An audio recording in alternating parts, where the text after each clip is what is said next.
In this video, I'm going to talk to you about 5 ways to convert more real estate leads today.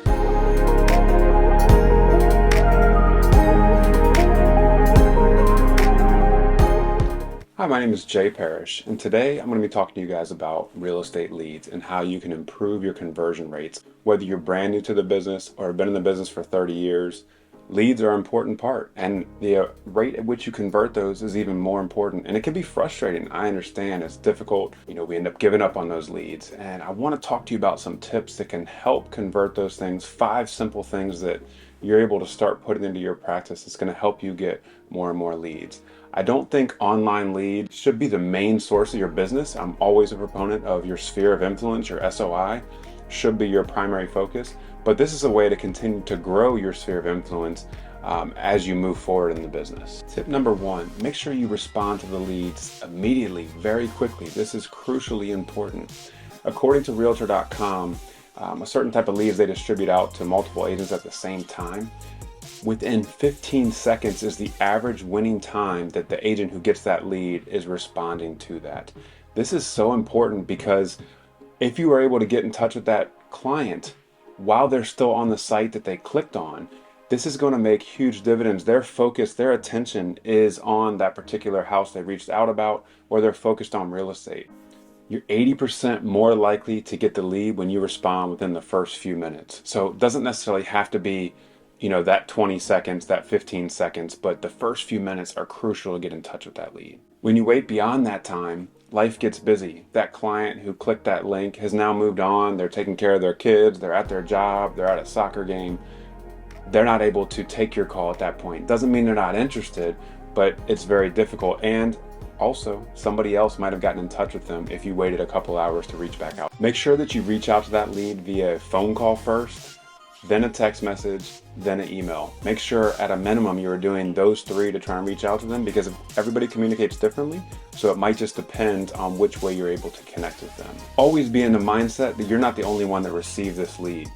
Make sure that you are considering that you're competing on every single lead. That way you're going to work your hardest to get with that client as fast as possible. Tip 2. Add your new lead to your CRM and get them started on a drip campaign as soon as possible. I get the question a lot of times, what's the best CRM? And as Tom Ferry said, the best CRM is a CRM that you're using. There's not going to be one perfect one for everyone.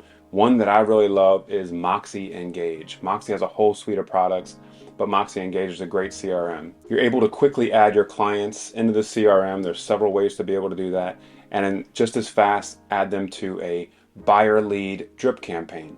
That way you're staying in touch with them and it's happening automatically for you. So this is really important. In addition to your text messages and your phone calls that you're talking with them, they're going to be getting information from you, valuable information that's going to be proving to them why you are an expert in the industry and why they should work with you.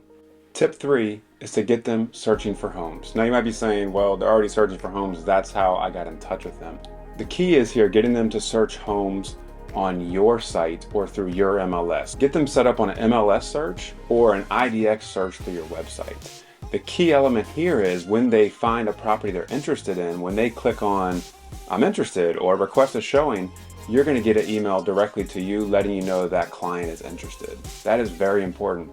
The clients are already on Zillow and Realtor.com and a variety of other sites.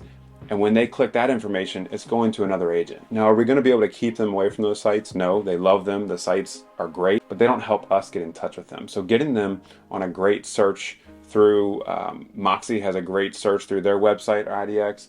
Your MLS is a great place to do that. Just anywhere that you are sure the CTA is the call to actions come to you and give you a text message and a notification letting you know to reach out to that client. Tip number 4, follow up, and follow up again. If you don't hear from them initially, don't give up and make sure you continue to follow up. Statistics show that 6 times reaching out to that client gives you the optimal chance to actually get in touch with them. Remember, they're super busy. They have a lot going on. It doesn't mean they don't want to talk to you. It just means they have other stuff going on at that time. Make sure you think before you give them a call. Practice what you're going to say. Have questions ready to ask them. Some sample questions you might ask them. Are you working with another realtor? Have you worked with a realtor before? Have you talked with a loan officer to get pre-approved for the loan? We want to make sure you have the right purchasing power for the homes that you would like to purchase. What are you looking for in a home? Why are you moving? That's a huge question to kind of find out and figure out how you can help them best. Why are they moving to the area? Why are they moving out of the area? Trying to get a feel for that really helps out. And one question I always like to ask is, how did you find out about me? This is really important as a business owner, that you find out what's working for you and where your leads actually coming from and how did they hear about you. Because as you start to build your digital footprint, you're going to find more and more ways that clients are actually finding you online. Tip 5, make sure that you are a resource and not being a pain, not being annoying, not being that person that no one wants to hear from. What value are you adding to the conversation? Always be prepared so that you can be a resource for this potential client, building you up as an expert that they see and they look for and they seek advice from. So some things you might want to do are have some questions ready, again, that you want to follow up with on them.